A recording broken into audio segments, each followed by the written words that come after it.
Yeah, delighted to announce that I'm joining the Ospreys till the end of the season as Performance Director, and that role gives me a wide brief really. It allows me to stay connected to the coaching team and to prompt and support the coaching team as we progress through the rest of the season.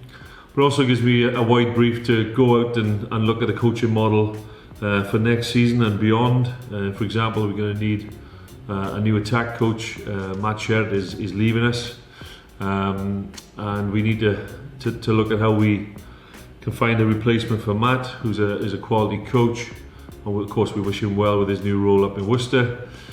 And also it's a wide enough brief to get me involved in trying to create greater alignment and cohesion throughout the organisation. I've already run a couple of workshops with key personnel in the organisation, board members, players, coaches, heads of department, to really to look at what we've done well over the years, to maintain those things really, and look at some of the areas we need to work on collectively as Team Ospreys on and off the field, so we can start to address some of the historical difficulties we might have had and work through those so we can be in a better position next season to kick on, not just on the field but off the field as well.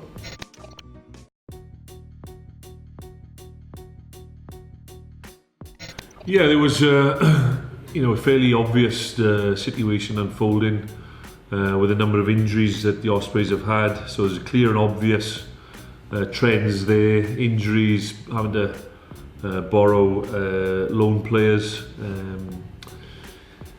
Our star signing, Gareth Hanscom, unfortunately picked up a knee injury before the season started. So obviously that sort of situation makes things very difficult for any team, the level of injuries we had. So there's clear and obvious things there. Again, clear and obvious situation in terms of manpower.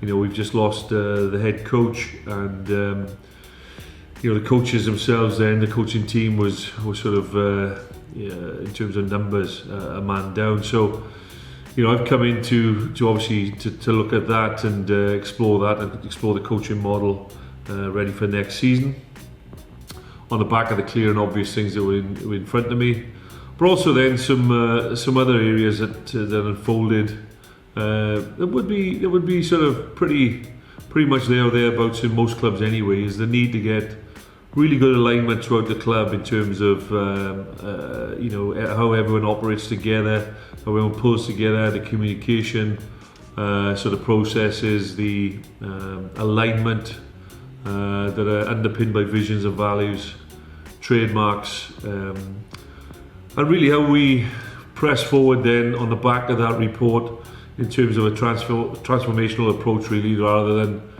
just transactional here and now, trying to get things in place that can help to transform us into a really elite outfit on and off the field going forward.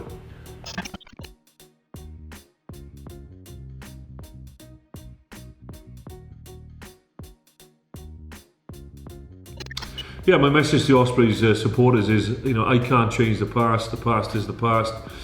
It's a difficult moment for everyone really, but my role is very much to look forward to the future, to try and put systems and processes in place that give us a better future in the Ospreys, give us a region we can be very, very proud of, nurture and develop some of the talent that we think is going to be fantastic, and really develop the region along the lines that I've seen Leinster develop their model, and I'm a big fan of that. As I said, I was the first Leinster professional coach. Without that system, without that real strong academy, without that real link into the clubs to the level it is now, and I've seen that model evolve over the last 20 odd years.